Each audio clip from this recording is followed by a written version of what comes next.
Now, it's a huge honor to be here tonight to introduce Dr. Demis Hassabis, who's remarkable in so many ways. He's remarkable for his work on memory, for his contribution to that huge and hugely unappreciated slice of modern culture known as the video game industry. And of course, he's very well known for his pioneering work on artificial intelligence. Demis is the co-founder and CEO of DeepMind, which was bought by Google a couple of years ago. He leads Google's general AI efforts, which made headlines earlier this year with a self-taught AI software that attained human-level performance in half of the 49 games that it tried. Then he made even more headlines with AlphaGo, which is the first program to beat a professional player at the ancient game of Go. Now, when you look over his life, you are filled with a deep sense of inadequacy. He's a former chess prodigy. He finished his A-levels 2 years early before coding the multi-million selling game Theme Park when he was aged just 17. He got a double first at computer science in Cambridge. He founded Elixir Studios, which produced award-winning video games. Then after a decade of technology startups, he decided to go back to academia to complete a doctorate at University College London with the high priestess of memory, Eleanor Maguire. He did some research connecting memory with imagination, and that was listed in the top 10 scientific breakthroughs of 2007 by the journal Science.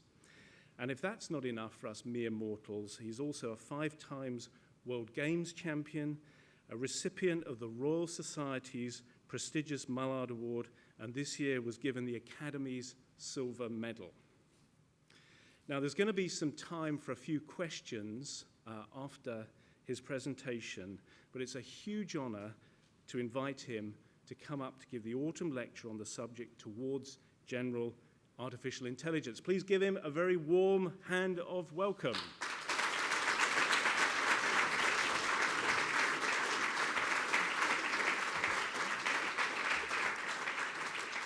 Well, thanks, Roger, for that lovely introduction, very generous introduction, and it's a real honor and pleasure to be here giving this lecture at the Royal Academy. So today I'm going to talk about artificial intelligence, specifically general artificial intelligence, through the lens of the work that we've been doing at DeepMind. So DeepMind was founded in 2010, right here in London, and we're still based here in London. And one way you can think about it as a kind of Apollo program effort for AI. So we now have around 350 people, more than 250 research scientists, 250 PhDs working on this subject. So I think it's the biggest collection of brain power anywhere in the world working on AI. And another thing we're doing is obviously we're pushing the boundaries of AI research, but we're consciously also trying to come up with new ways of organizing the scientific process. In a way to try and speed up scientific endeavor and make sort of research breakthroughs more quickly. So I haven't got time to go into that today, but maybe we can talk about that during the Q&A. So I'm going to concentrate here on the technology. So what's our mission at DeepMind? Well, the way I like to articulate it is as a kind of two-step process. Firstly, fundamentally solve intelligence. What we mean by that is understand how intelligence works and then recreate that artificially. And then if we were able to actually complete step 1, I think step 2 would naturally follow, which is you could then use that technology to literally solve everything else. I mean, after all, we built civilization, all of this stuff around us, cities, and where we sit now, all this technology with human intelligence. That's what's created that. So if we can enhance that and make that kind of intelligence more abundant, then imagine what the possibilities would be. So more prosaically, the way we're going to try and do this at DeepMind is by creating what we call general purpose learning algorithms. So there's 2 key words here. There's the idea of learning. So all the software we build, all the algorithms we develop, learn automatically how to do things from raw experience or raw inputs. They're not pre-programmed or handcrafted in any way. The second thing is this notion of generality. This is the idea that a single system or a single set of algorithms out of the box can operate across a wide range of tasks, perhaps even tasks that the system has never seen before. Now, these kinds of general learning algorithms, we call this type of AI artificial general intelligence, or AGI. And the sort of hallmarks of this kind of AI are that it's flexible and it's adaptive and perhaps even inventive, and it's built to be flexible from the ground up. Now, if you compare that to, AI is obviously a very hot topic at the moment, and if you compare that to most kinds of AI systems out there, which we call narrow AI to distinguish it from this kind of general AI, most of the AI systems out there today, in your phone, even driving cars, doing recommendations on, Netflix, places like that, they're kind of examples of handcrafted AI. They've been built special case for one particular purpose, and they've been handcrafted with a set of rules. And because of that, they're often very brittle. If the human users do something unexpected, and they always do because we're humans and unpredictable, then they catastrophically fail. There's no way for them to adapt to the new situation or deal gracefully with this unexpected behavior. Now, probably still the most famous example of a narrow AI system and a real watershed moment in AI was when Deep Blue, IBM's Deep Blue, beat Garry Kasparov at the game of chess in the late 90s, in 97. So, of course, this was a hugely impressive technical achievement. But Deep Blue was a handcrafted AI system. So what happened with Deep Blue is that a team of brilliant programmers talked to a team of brilliant chess grandmasters and effectively distilled the knowledge they had in their minds into a bunch of rules and heuristics that then Deep Blue could execute. So there wasn't really any learning here, or in some sense, perhaps not even any true intelligence. One way to sort of view that is that Deep Blue was obviously world championship level at chess, but it was not able to do anything else. So, for example, it couldn't even play a much simpler game like noughts and crosses without being totally reprogrammed. So nothing in that knowledge base was general in the sense of being useful for anything other than playing chess. So by contrast, with our kind of general learning algorithms, the way we think about intelligence is actually through the framework of what's called reinforcement learning. And I'll just quickly explain what reinforcement learning is for those of you who don't know. So let's start off with the agent system, the AI system, here pictured by this little figure. And the agent finds itself in some sort of environment, and it's trying to achieve a goal in that environment. Now, that environment could be real world, in which case the agent would be a robot, or it could be a virtual environment, in which case the agent would be an avatar. Now, the agent only interacts with the environment in two ways. Firstly, through its sensory apparatus, and we mostly use vision, but we're starting to use audio as well now. You get observations about the environment. And just through these observations, which are always quite noisy and incomplete, the agent has to build a model of the environment out there, the best possible model it can build.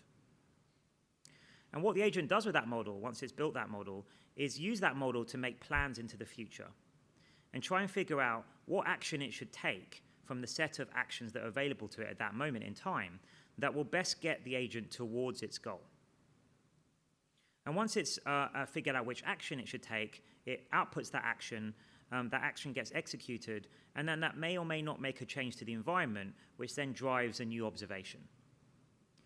And with reinforcement learning, this goes on in real time, in a feedback loop.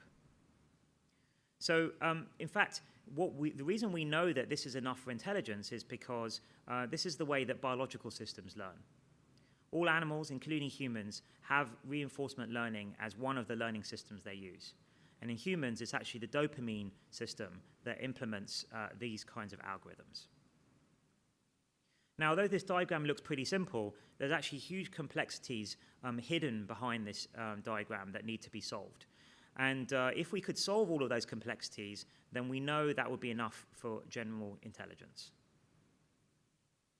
So this is one way we think about intelligence. The second big thing that we committed to in a sort of philosophical level when we started DeepMind was the idea of grounded cognition. And what that means is that it's this idea that a true thinking machine has to actually be grounded in a sensory motor reality for it to be truly thinking. And we actually use games because we believe they're the perfect platform for developing and testing AI algorithms. So a lot of people who subscribe to this view of grounded cognition end up working with real robots because obviously robots are clearly situated in a sensory motor reality, the real world. But actually what we figured out was, at the start of DeepMind, is that you can much more efficiently use virtual environments, including games. And as long as you're strict with how you use it, so you make sure that the agent doesn't have access to any of the internal states of the game, only has access to the sensory data that it would normally be getting if it was a real robot, then games are just as good a testing ground as using real robots.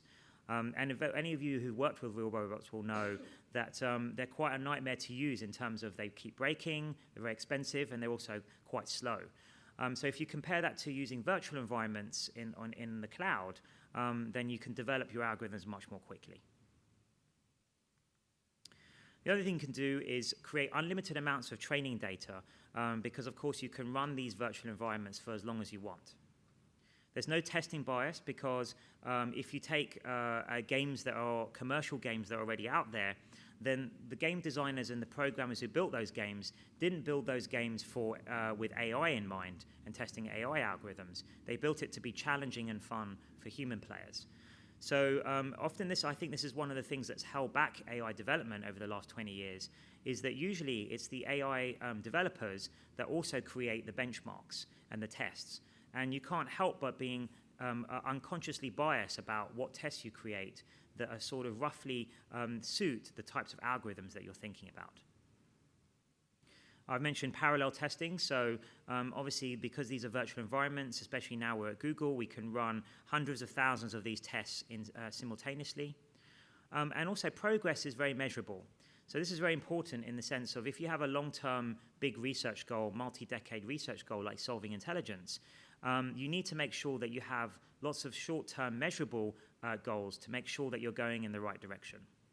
And games are kind of perfect for that because most games have scores, or if they don't have scores, you can easily have a proxy for progress. So this then yields the kind of idea of an end-to-end learning agent. And we kind of coined this idea. And what we mean is starting from perception and going all the way to action.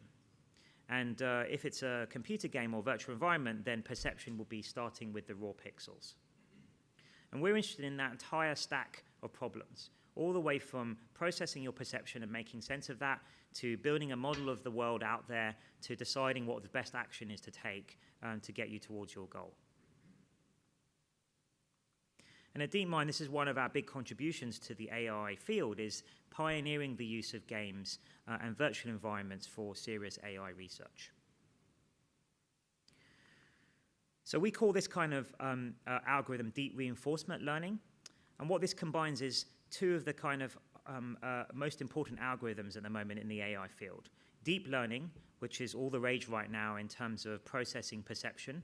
So if you use search with Google Photos, or if you use voice recognition on your phones, it will be deep learning now that is powering that. And deep learning is, for those of you who don't know, is neural networks that are stacked into a hierarchy. So that's where the name deep comes from. They're deep neural networks.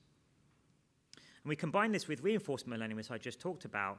And deep learning does the perception processing, and reinforcement learning figures out what action to take. And by combining these two things together, this allows reinforcement learning to work at large scale. So as Roger mentioned, the first thing we tested this on that became a pretty well-known piece of work for us was testing it on classic Atari games from the 80s. So we took 50 of these classic 8-bit Atari games, and for those of you who are old enough to remember the Atari system, you'll remember some of these games. And just before I run the video showing you what the agent does, I'll just explain exactly what it is you're going to see. So the agents here, they only get raw pixels as inputs. So they get 30,000 inputs, 30,000 numbers per frame. And the goal is simply to maximize the score. And everything else is learned from scratch. So we don't tell the system anything else. It's got to figure out everything else from first principles. And the other thing is we insist on this generality notion, so one system out of the box without tweaking any of its parameters to play all these different 50 games.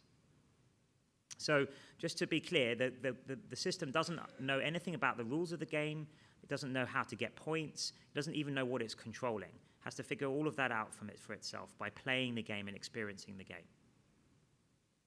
So we built this system which was called DQN. And I'm just going to show you here playing a different variety of Atari games. And you'll see the huge variety of games that it can master. So this is Enduro, which is one of the early racing games. It's River Raid. You can see the really different complexity of the visuals as well as the objectives of each of the games. Classic Pong, it's playing the green bat here, and it always wins 21-0. So can't get a point off of it. Sequest here, it's figured out that you have to go to the surface to get more oxygen. And then in boxing here, it's the left-hand boxer, the red boxer. And you can see it does a bit of sparring with its opponent, the inbuilt AI, and then it figures out how to corner it, and then it racks up an infinite number of points. And it'll just carry on doing that till you switch it off. So here, you can see the vast differences in the visuals and the objectives, and yet the same system, DQN, can master all of these 50 games. So this work was featured on the front cover of Nature last year, and we also released the code publicly. So if you're a programmer and you're interested to play around with DQN and make your own enhancements to it, it's available on the Nature site. So then we took these systems further in the last year, and we built a program called AlphaGo, which Roger also mentioned. So AlphaGo is our program to play the ancient game of Go. And this is what a Go board looks like. Now, ever since Deep Blue beat Garry Kasparov, one of the holy grails or the grand challenges of AI research was to beat the much more complex game of Go. Now, Go, this is a Go board. There's two sides, black and white, and you play Go on a 19 by 19 grid. And black and white take turns in putting down these stones on the vertices of the grid. And initially, the board starts empty, and eventually the board fills up over time. Now, the history of Go is a long and storied one. It's actually over 3,000 years old and was invented in China. And it's regarded in Asia as more than just a game. It's something more akin to art or poetry. And in fact, in the classical period, or in Chinese, in sort of antiquity, it was considered to be one of the 4 arts that had to be mastered by a true scholar. And Confucius wrote about it, and it became a really big part of Chinese culture. Since then, it's expanded all across Asia, and now it's just as popular today as it's ever been. So there are 40 million players and more than 2,000 professionals. And there are Go schools in Japan, Korea, and China, where if you're a child who's spotted at a young age to have talent in Go, you'll leave your normal school and go to Go school at the age of 6 or 7, and then start studying Go 7 days a week, 12 hours a day. So they take this pretty seriously. And one of the ways you can see the sort of the beauty and the complexity of the game is that there are more possible board positions than there are atoms in the universe. So there's 10 to the 170 possible board positions, and there's only about 10 to the 80 atoms in the observable universe. So this is just one of the hints at why this game is so complex for computers to master. You can't just brute force a solution to this. There are just too many possibilities. Now, despite this kind of complexity, the reason that Go is considered one of the most elegant games ever devised is that the rules are actually incredibly simple. In fact, there are just 2 rules. And the main rule is the way that stones are captured. And I'm just going to quickly explain to you how that works so that you can appreciate what AlphaGo did later in the matches that it played. So here's a board position from a game of Go, fairly early opening position. Now let's just zoom into this bottom right here of the board, and you'll see the pieces set up here on the bottom right. Now, this white stone here that you'll notice is surrounded by 3 black stones. And if it was black to play, and black played in this final vertex position A, this final empty position A here, now that white stone would be completely surrounded by the 4 black stones, and the white stone would be captured and removed from the board. And that's the main idea of Go, is that you're trying to surround your opponent's pieces while they're trying to surround you. And you're also trying to surround not just your opponent's pieces, you're trying to wall off empty parts of the board.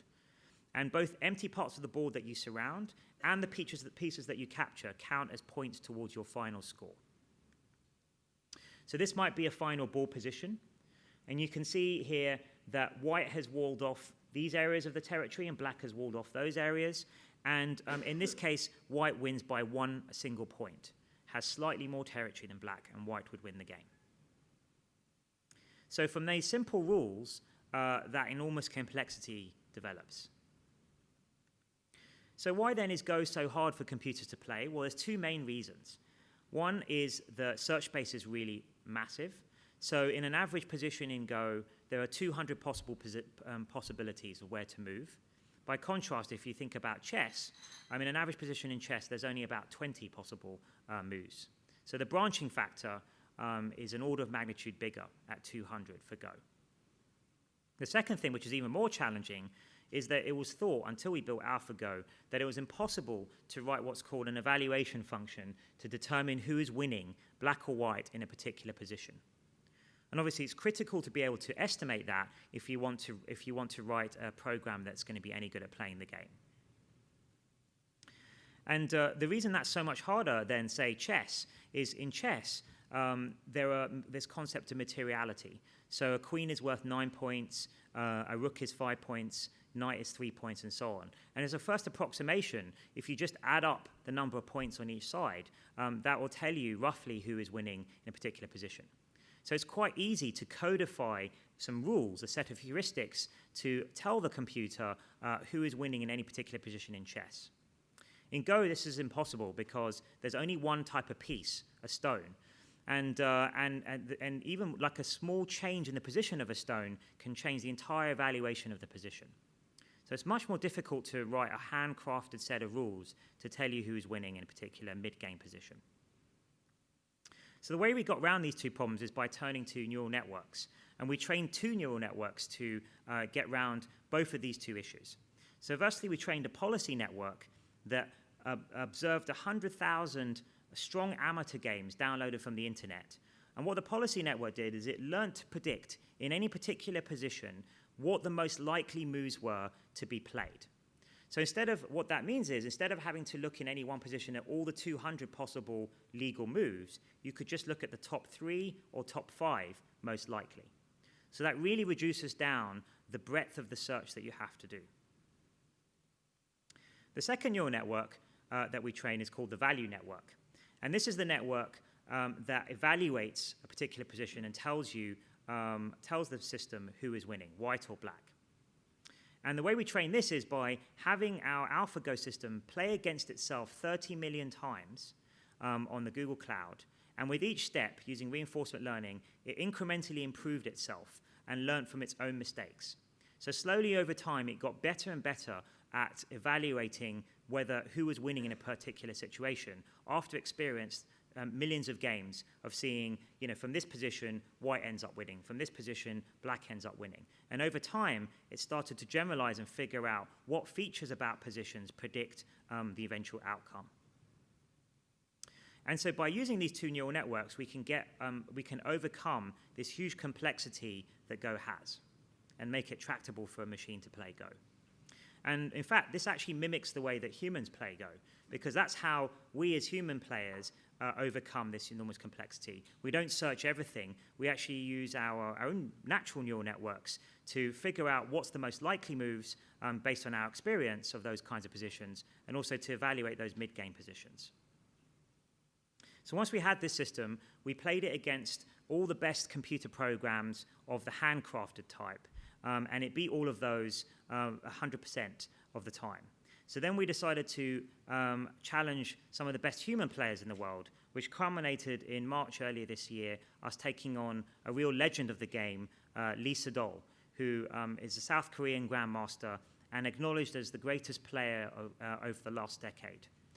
He won 18 world titles, and he's I call him the kind of Roger Federer of Go. So he's been at the top of the game for 10 years and is still at the very, very top, winning world titles.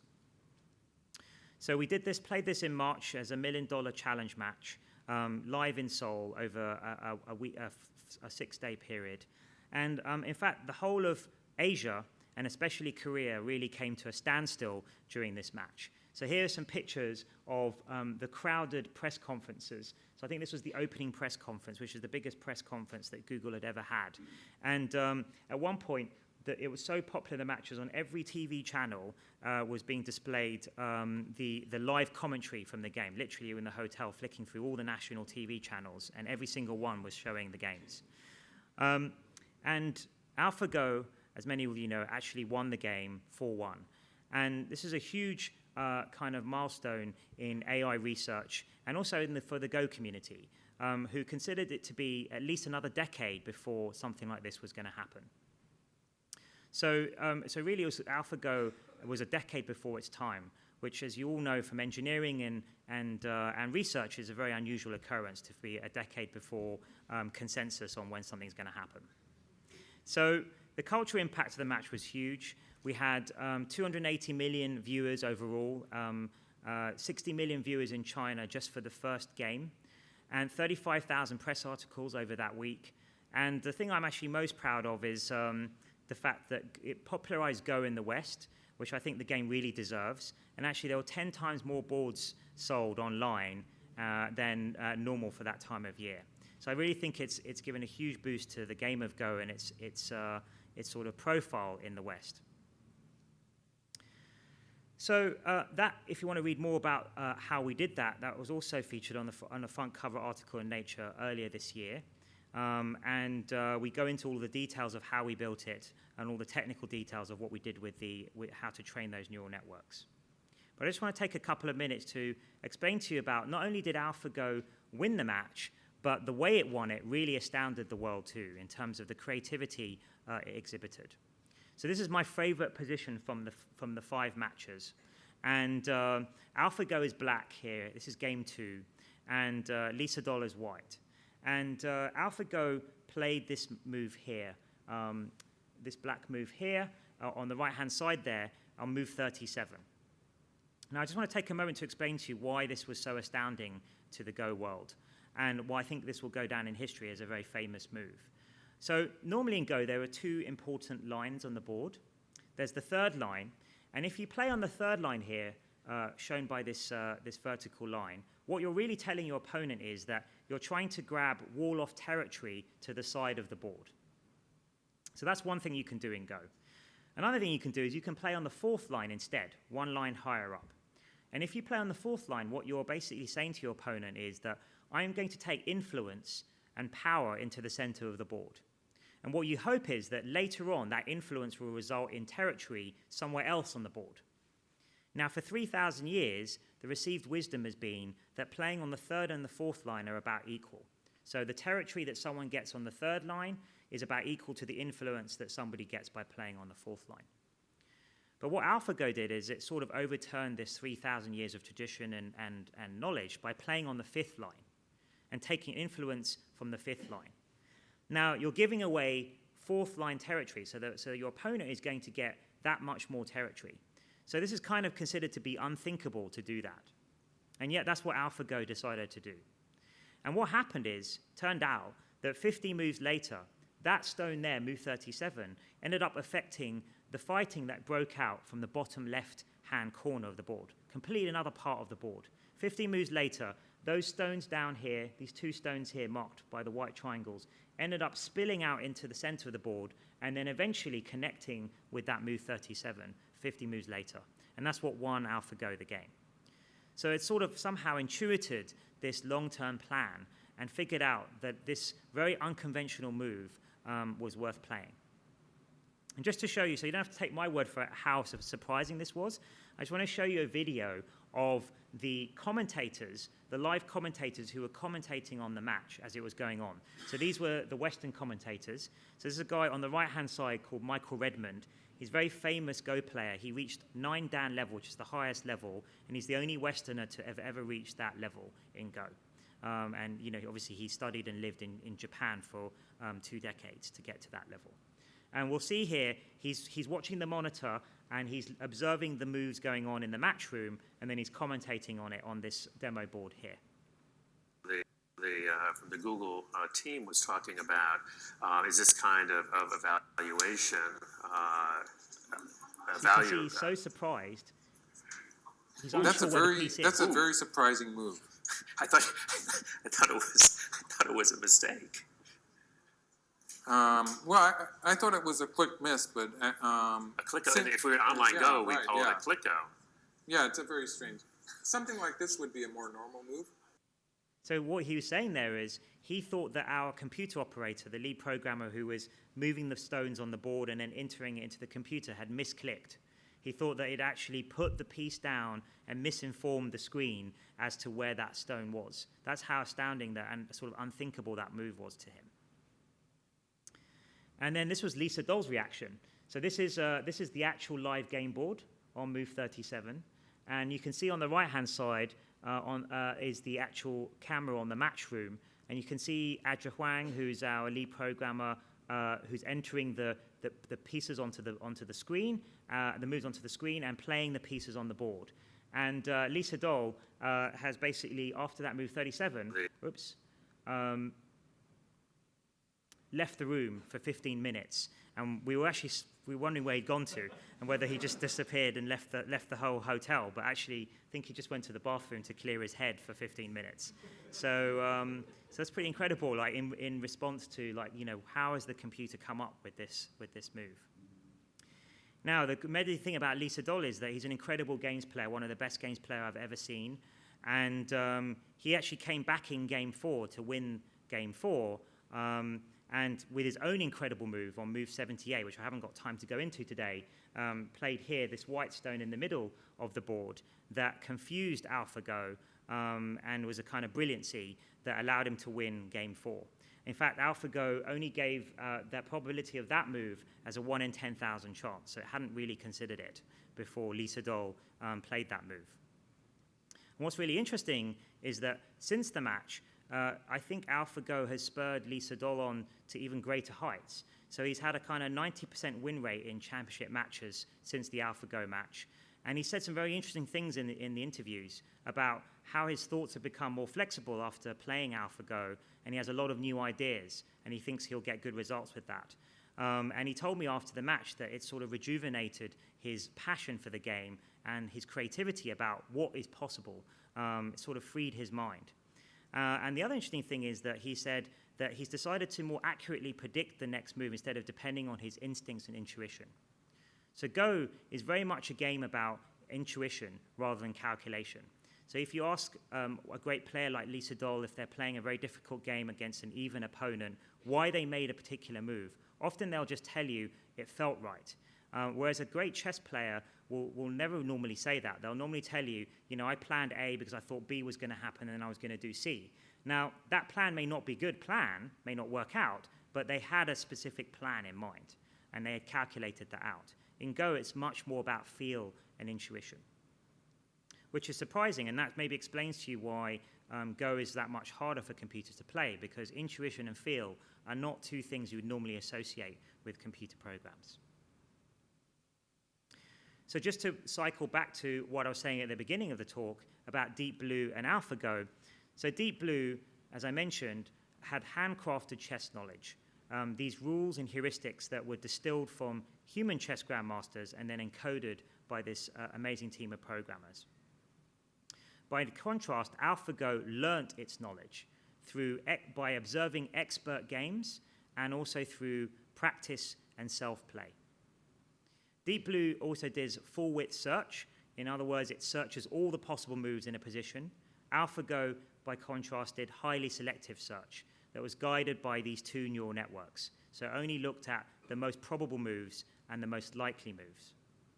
And because of that, Deep Blue, in order to beat Garry Kasparov, needed to look at and calculate 200 million positions per second in order to win that match. Whereas AlphaGo only needed to look at 100,000 positions per second, so several orders of magnitude less search than Deep Blue needed to do. Now, I'm just going to briefly mention intuition and creativity, because I've talked a little bit about that in relation to Go. So I should perhaps define a little bit more about what it is I mean by these terms in this context. So intuition, I think one way you can a kind of operational definition of that would be implicit knowledge that you've acquired through experience, but it's not consciously accessible or expressible.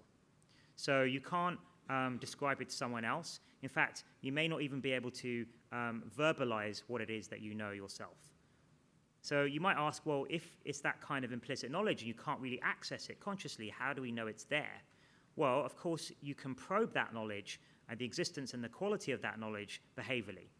So for a Go player, you can just give them a Go board and then see the quality of the output that this implicit system, their intuition, will come up with. Secondly, creativity. So again, an operational definition for in terms of this context might be the ability to synthesize knowledge that you have to produce a novel or original idea.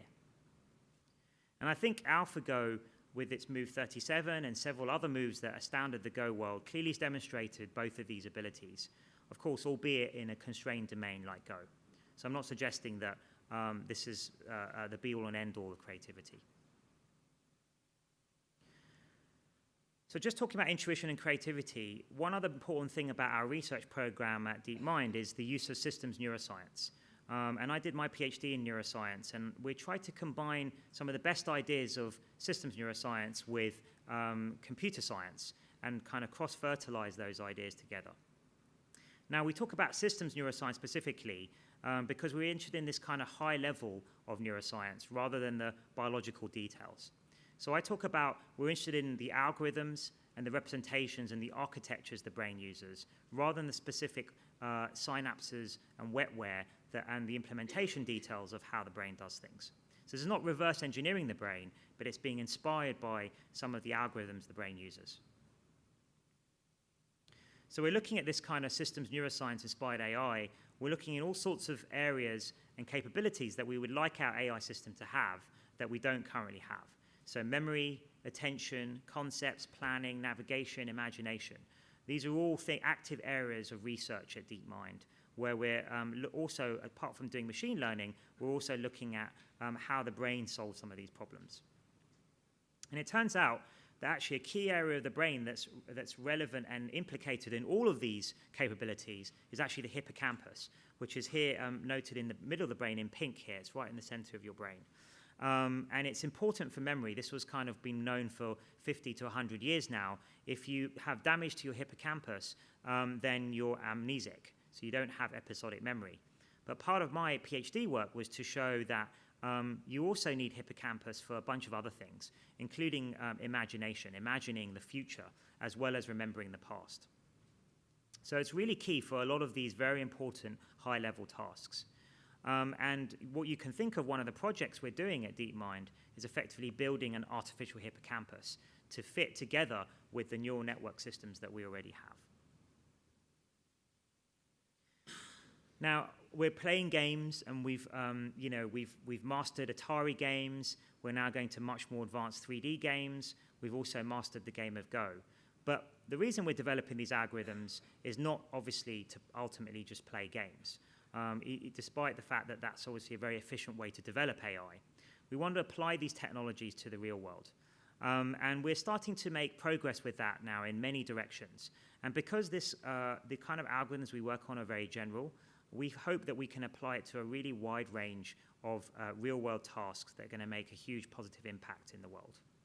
So we started looking at healthcare, medical diagnostics in partnership with the NHS, starting with medical imaging of things like head and neck cancer and also macular degeneration and 3D images of your retina.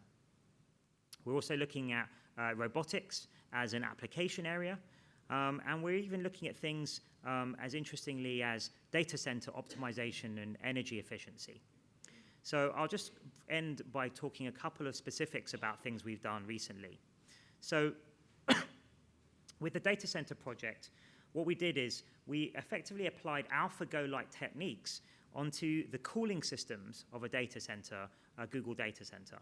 And bear in mind that the Google data centers are already some of the most efficient in the world in terms of the power they use. And what we were able to do is, by using our learning systems, we were able to save 15% of the power they use by more effectively controlling the cooling systems in the data center. So the fans, the cooling water, even opening, closing windows, balancing the load of where the computation comes in. And by tracking all the sensors around, dotted around the data center, temperature and so on. And you can see the graph here of power usage. So this is the amount of power on the y-axis that the data center is using. And you can see clearly when we switch on the machine learning system, our machine learning system, how much the power drops. And then when we switch back off the machine learning system and go back to manual control, how much the power usage jumps back up.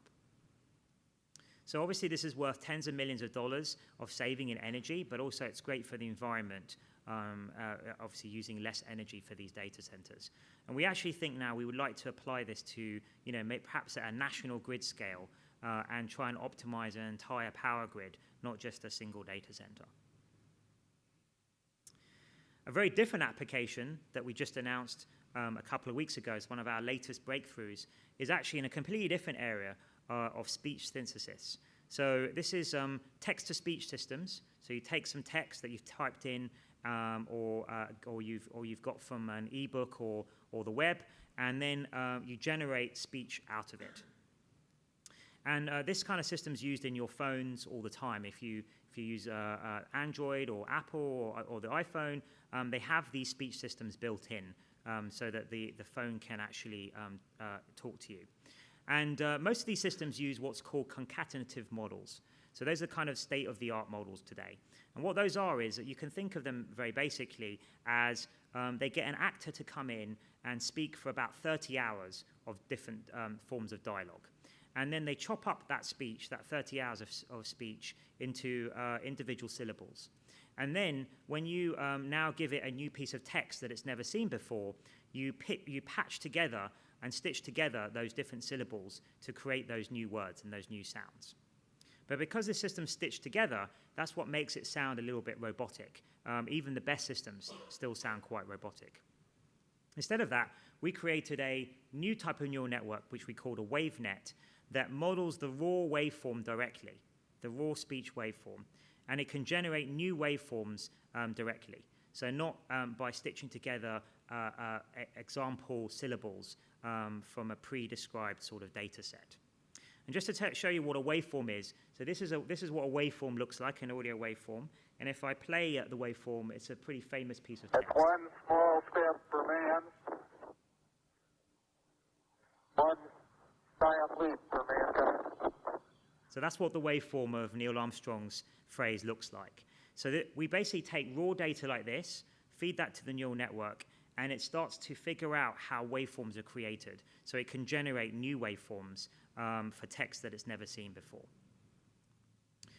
So WaveNet, I haven't got time to go into details about the actual underlying technology, but basically there are two key things in new innovations about the WaveNet from the other kind of neural networks I was showing you. So one is this idea of dilation. So the neural networks, they normally take inputs and they try and figure out what those inputs, what features are in those inputs, say a picture or a computer screen. What we do here is, because this is audio, we increase the dilation, the size of the input channel, so that it can take more and more time into account as you go higher up the hierarchy of a neural network. So you can see here, at the bottom of this diagram is the input, and then as you go higher and higher up, each of those nodes takes into account a longer amount of time scale. So that gives you the coherence that you need for speech. The second thing is this idea of autoregressiveness. So once you generate the next little sound for the speech, we actually, if you see the animation, we actually output that sound, and then we use that output as the next input into the neural network. So you can think of what the neural network, WaveNet, is going to generate next is conditioned on all the past things that it generated. So that's what allows it to create coherent speech and words. So in a way, you can kind of think of it as memory. So it creates a whole pattern of sounds that actually fit together. So it's these two innovations that allow WaveNet to work. And the result is that you get 50% improvement over the state of the art in terms of the gap between the state of the art, current state of the art, and perfect level, which is actually humans speaking directly those pieces of text. And just to explain to you what these bars are, it works in Chinese and English, and we're about to do it for all of the other languages. And you can see here on the red bar is the concatenative model. These scores are out of 5, so 5 would be perfect. Now you might wonder why the human speech which is the green bars, is not 5 out of 5. And that's because after you've encoded it and decoded it digitally, you actually lose some sound quality. So people even rate the actor themselves speaking those words as only 4.55 in English. And you can see that WaveNet has increased this user score from 3.86 to 4.21, which is a huge jump in performance, and it's even bigger in Chinese. Now I'll just play you 2 samples so you can hear it. So this is, it's a strange piece of text talking about a book, because the reason this text is this is from the canonical test set of 100 phrases that Google uses to test the quality of their speech systems. So this is the first one I'm going to play is the current state of the art. The Blue Lagoon is a 1980 American romance and adventure film directed by Randall Kleiser. So you can hear a little bit of the warbling that you get, and this is WaveNet. The Blue Lagoon is a 1980 American romance and adventure film directed by Randall Kleiser. So hopefully you agree that the second one is the much more natural sounding one. And so it's a huge difference in terms of how much more natural and sort of the quality level of this. And that will also makes a big difference to things like how much users want to engage with these systems. So that's all I've got time for, but I just want to finish on just sort of talking a little bit about the big picture and going back to this idea of, you know, if we could solve intelligence in a fundamental way, then we can use it to solve everything else.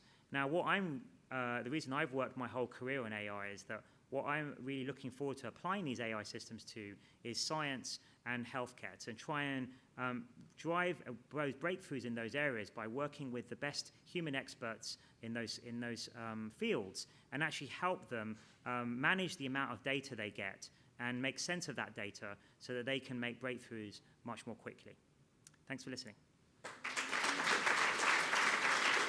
Dennis, let me just fire a question of great interest to us at the Science Museum at you. We've got a big exhibition of humanoid robots next year. We've got 500 years worth of humanoid robots, about 100 robots. But of course, the reality of humanoid robots falls way short of what we're used to seeing in Hollywood. Yeah. So when is artificial intelligence going to give us that ex machina moment when you and I can be replaced by a humanoid robot?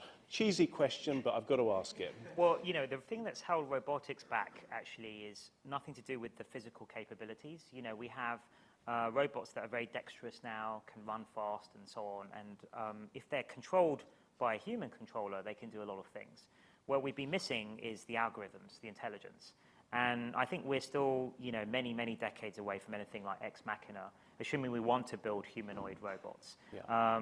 But I think we will start seeing some very interesting industrial applications of robotics in the next sort of 5+ years.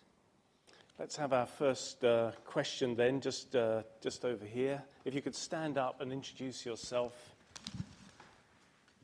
Hello, thank you very much for a wonderful presentation. My name is Jaja Zalecki. My question is about the applicability of this logical intelligence system also to humanitarian conflict prediction, food security, and humanitarian. To what extent it is possible that this type of technology would be able to coordinate all the UN bodies together in order to, if not prevent conflict, but prevent food security shortages?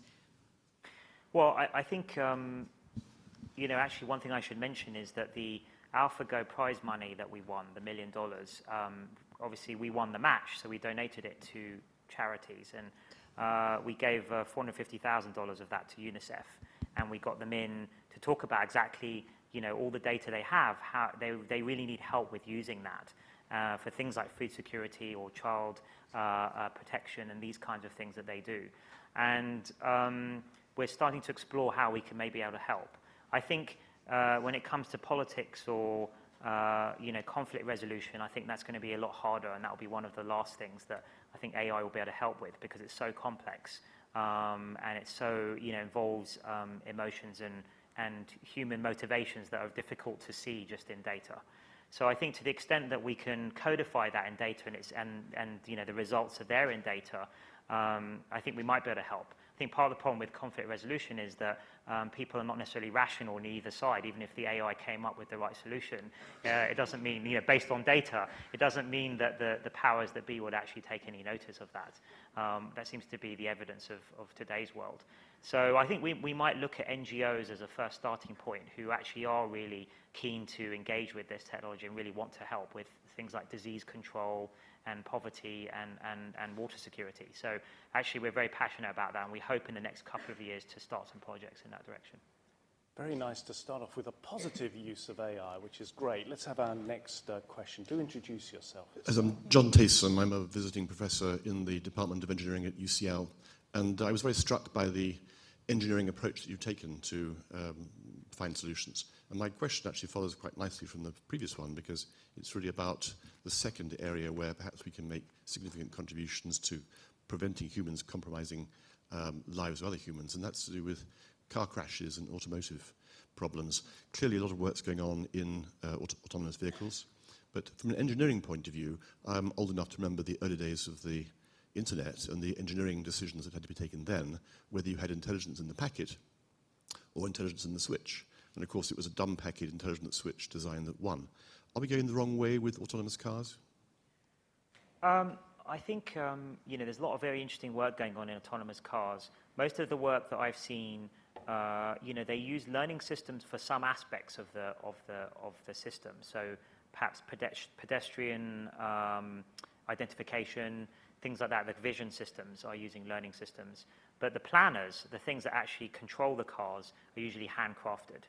So they're normally rule-based, and they're getting very large because obviously there's all sorts of exceptions that can happen on the roads that they have to try and cater for. So, you know, it remains to be seen whether you can actually handcraft and hard code every possibility that's going to happen, or whether you need to learn it in the way that human drivers learn. Now, the debate's a kind of open debate because it depends on the level of autonomy that you're after. So if you just want to drive on a highway, then that's much simpler, and probably a rule-based system will be enough. If you want to drive on, you know, any road under any condition, you know, even dealing with an unexpected thing like the police closing off a road unexpectedly, then that seems harder to be able to write a rule for every single situation you're going to be in. So I think it's an open question, yeah, as to whether the handcrafted system will be enough. Let's have the next question. There's one just down the back and there's one at the front. Fire away. Adrian Seckham. I research into cyber agency. I'm very interested in understanding what you're doing to be able to identify the first glimmer of virtual life and how to manage it. So, I mean, we've got to define what virtual life means. So I don't know if you have a definition in mind. I presume you've got one of your algorithms looking for that. Actually, I think a simple definition is, do you feel a pang of guilt if you turn one of your AI systems off? Right, I can tell you categorically no. But I actually think it, you know, so certainly not for the current systems, the Atari programs or AlphaGo. I do think that it may not take that much for you to feel quite attached to these systems. You know, if you think about your pets, like your pet dog and your pet cat, they don't do that much, but they elicit huge amounts of loyalty. You're going to upset a lot of pets. No, I'm just saying, you know, that given that they don't do that much, they elicit a huge amount of sort of emotion in us and loyalty. Now, of course, you know, perhaps they've co-evolved with us to elicit that. You know, cats purr.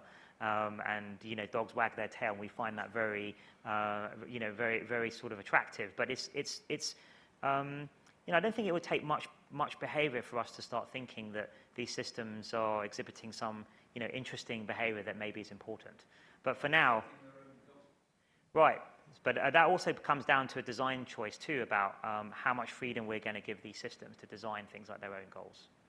And that's an open research question at the moment. There we are. Next generation AI is going to have big eyes and a waggy tail. You heard it here first. Okay, let's have a next question. There's another one here as well. Hello, my name is Nicole Roberts. I just wanted to ask, futurists and theorists always talk about the problems that they predict in the future with AI, and I was just wondering how technology now is trying to mitigate the problems with imperfect systems trying to create perfect systems, because human beings are inherently biased, we have our faults, and are we possibly with the algorithms putting these into the new AI, possibly, and how, are we mitigating that, the future problems with that? Yeah, it's a really good question, actually, that. I mean, I think with these algorithms, we have a chance, actually, of trying to mitigate for that bias. Because if, one of the important things that we're building and we need to do is to build analysis tools for these currently kind of black box systems so that we know what it is that they're learning and why they're learning it and why they're making their decisions.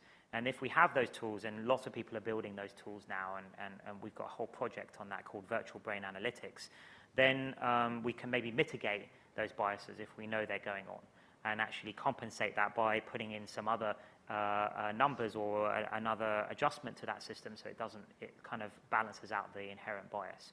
But it is a good question, because what happens if the bias is there in the data? Then it will pick that up, right? But I think that there are always top-down controls we can do to try and mitigate and balance that out, as long as we understand those systems well enough, which we really need. Another question just down here. I think we've got a microphone just here, haven't we? Yes.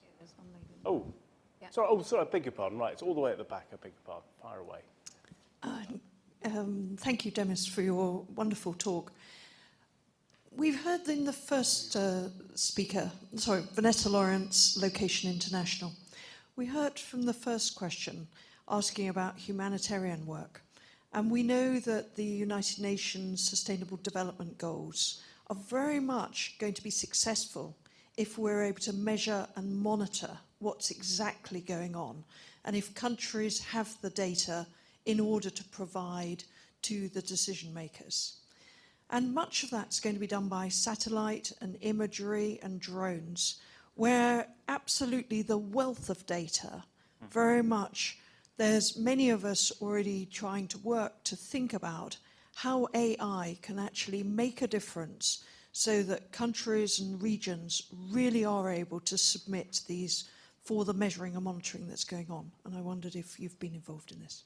Thank you. Yeah, that's great. Actually, I was talking just last week to a CEO of a micro-satellite company that's putting lots of satellites up so they can, very cheaply, so they can monitor 24/7, land masses on countries for things like NGOs. And he was asking me this exact question, and I think we're probably going to do something with them to monitor, promises that governments make about various things they're going to do, and then, you want to be able to monitor that, like, are they really protecting this area of the forest, or, have they put down new irrigation? And actually, the best way of doing that is often with satellite imagery and tracking that 24/7 so that you can hold them accountable. But the amount of data is so huge that I think you probably will need something like AI to help with that monitoring. Otherwise, you're going to have armies of people just looking at satellite imagery, which obviously most NGOs can't afford to do. So I think AI is going to be a very critical part of that solution. And we definitely, if you've got any ideas for specific projects, we'd love to hear that. But we are starting to talk to satellite companies about this. Got another question just here. Thanks for a great speech, Demis. My name is John Lazar. I had a question about, there's this very oversimplified debate in the AI community about, is there going to be a singularity? And do you subscribe to the notion that that may happen? And if so, when that superintelligence happens, is it 2050? And is it likely to be benign or a danger? Yeah, I don't really subscribe to that word singularity. I think it's a bit of a science fiction concept. But I do think that, and partly, a lot of these assumptions are coming from philosophers and other people that may not hold out to be true once we start engineering these solutions, and understanding much better about the systems that we're dealing with. So, one example of that is this idea that machines will be built that can then write themselves. And maybe that's not something we'd want from our machines, right? It's a design choice there. So I think, what is important, though, is to make sure that we start thinking now about the ethical and responsible use of these systems as they get more powerful. I think technologies are, like AI, and kind of inherently neutral, but it depends on how we decide to use them and what applications for that end up governing whether they're good or bad for the world. So I think we need to start thinking about this and also start researching important questions like setting goal systems. You know, how do we set the right goals? How do we specify what exactly we want these systems to do and nothing else? And how do we keep those goals secure when the rest of the system is developing and adapting? So, you know, there are tough research questions there. You know, multiple PhDs need to be done in this field. But I'm very hopeful and I'm very optimistic that with the right amount of human ingenuity focused on this problem, we'll solve all those issues in the coming years, way before ahead of time anything, you know, like a singularity moment would happen. It's always seen as AI or humans, but of course you can see the eventuality where we could get an AI upgrade, for example, and start to merge as well. So there is a middle way. I always think about actually what we're building as perhaps like one of the most powerful tools for humans to enhance what it is they can do. It's kind of like a multiplier in human ingenuity and capable of coping with things that even the best human scientists are not good at, which is dealing with these vast amounts of data and keeping up to date with that whilst trying to find the insights in that. I think computers will be very helpful with assisting with that. Now, where's the microphone's headed over here? Fire away. Hi, yeah, so my name's Michael. I suppose my question is a bit around kind of, I'm going to struggle to express this, but kind of knowability. So the kind of algorithm you describe seems to kind of, I suppose, learn and imbibe what to do from training itself and experiencing things. I'm just wondering, does it matter that we possibly struggle to convey how exactly it does that to each other? So, I mean, if we taught a plane to fly itself by going in a virtual environment and flying itself for 10 billion hours, but then do we have any guarantees that say, I don't know, the first time a plane actually flies off with this algorithm that it won't like kind of fly and do loop-de-loops in the air or something? And I suppose, yeah. Yes, this is related to the question that the lady asked me at the front here, where, I think the solution to that is we need to, well, firstly, you would never do that. You would test it another 10 billion times in simulation first to check what it was going to do. And then you would control test it in, a test plane like you would with any kind of new technology before rolling it out. But the other thing we need is better tools for interrogating and understanding what these systems are learning and the representations they're creating. So actually, just to expand on my last answer about that, one of the inspirations that we're getting from that is from neuroscience, where I did my PhD in fMRI imaging, and there were lots of visualization tools and statistical tools, very powerful ones for analyzing what's going on in your brain activity. And you get all these pretty pictures of brain activations. And we need, I think, the equivalent of that for artificial neural networks. Which is why we call that whole project Virtual Brain Analytics. And we actually hired some of the world's top computational neuroscientists to help create that tool. And we've already been using it in some of our recent Nature papers. We published a few of the insights into that, and we need to go a lot further in the next few years with that. I think we've got time for a couple more questions. One chap here. This chap's been desperate to ask a question. Help him as well. No, go on, you, but I just want to get the microphone queued up afterwards. There we are. Fire away. Two very friendly questions. Great presentation. What do you say to AI boosters like The Guardian who say that Siri is artificial intelligence on an iPhone and that we are increasingly reliant on driverless cars? I don't know whether you're reliant on driverless cars, but I hadn't noticed the second trend. And then going a bit to Roger's point about the virtual pet, the Japanese had that 20 years ago, if I'm not mistaken. I've forgotten the name, but that's it. Yeah. That you feel guilty about not feeding or turning the plug off on. What do you feel about the Turing test and the hard AI thesis versus the soft AI thesis? You mentioned narrow AI, and I think your second category was wide AI? General AI. General yes. AI. Sure. But which do you subscribe to? Just because it looks like a human being, is that our level of intelligence, which is the soft, let me get it right, the hard AI thesis? Yeah, sure. Or do you think, you can put on a display, but it's still electrons and it's not human? Mm-hmm. Where do you stand on that? So just to address the first question, I think it's great that there's this huge excitement about AI. I don't think it really matters that, a lot of people don't don't see the distinction between learning AI and sort of narrow AI, but I think that's fine. I think it's great that there's a lot of excitement, and many of the brightest students now are going into machine learning for their PhDs and master's courses. So I think that's really good. On the second question, the Turing test. So I don't think the Turing test was really meant by Alan Turing to be a rigorous test. And the problem is he was thinking about that in the 40s and 50s, and we didn't have much in the way of computers and graphics and other things. So all he could think about was text.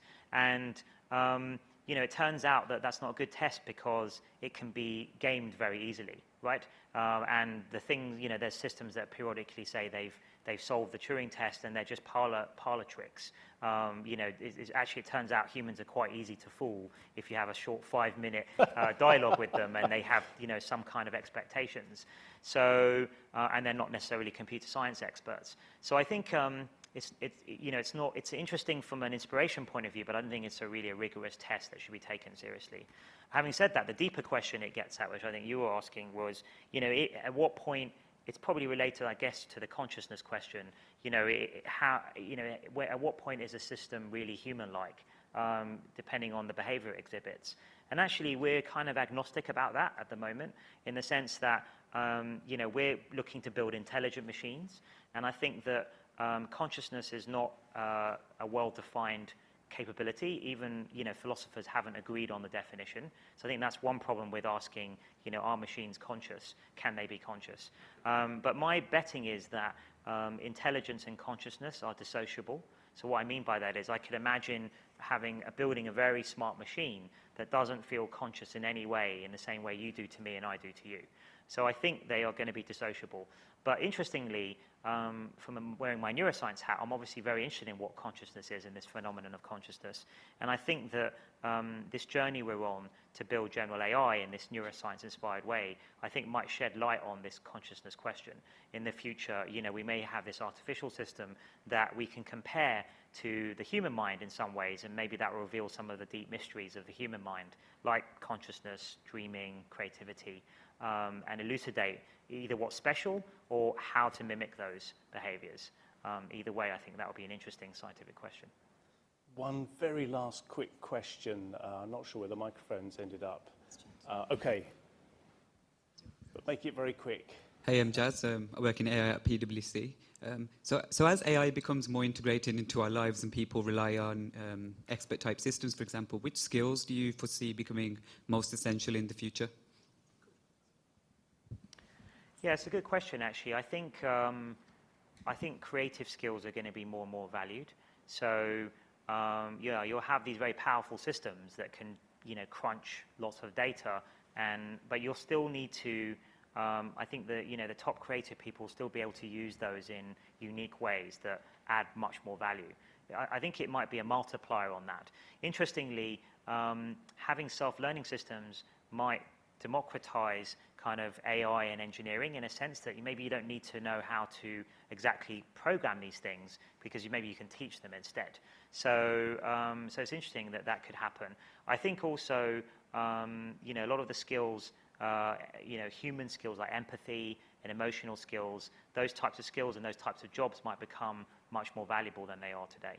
So I think there's going to be lots of interesting sort of thought debates about that.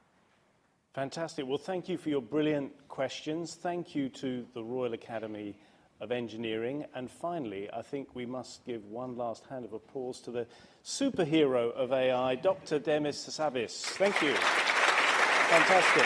Cheers. Brilliant.